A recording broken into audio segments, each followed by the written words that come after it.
Hello friends, welcome to Crafteria.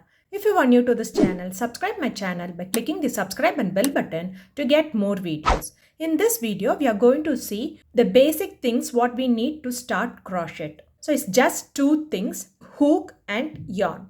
The hook size which I have taken is 4 mm and a light color yarn. Why we have taken a 4 mm hook is that the stitches which we start learning will be little bit big and it will be easy for the beginners to learn. And why we have taken this light color yarn is that the visibility of the stitches will be easier. So to start learning crochet, we just need only two things, a hook and a light color yarn. After learning the basic stitches and while we enter inside doing any project, we want some more tools like cutter, stitch counter, needle and stitch marker. So let's see for what purpose all these things we need. We use this needle to insert all the tails of the project. So once we have finished the project, we will snip off the yarn and little bit of yarn will be left behind. So in order to hide that little bit of yarn, we will use this needle to hide the yarn.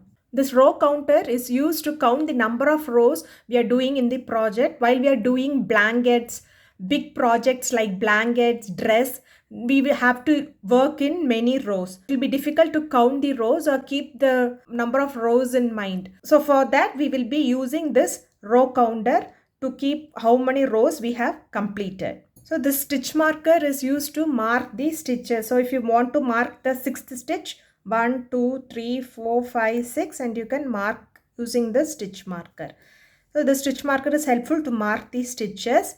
And this cutter is used to snip off the yarn from the project. So these are the things which we wanted to start crochet. So if you like this video, like, share, comment this video and also subscribe to my channel by clicking the subscribe and bell button to get more videos. Thank you friends.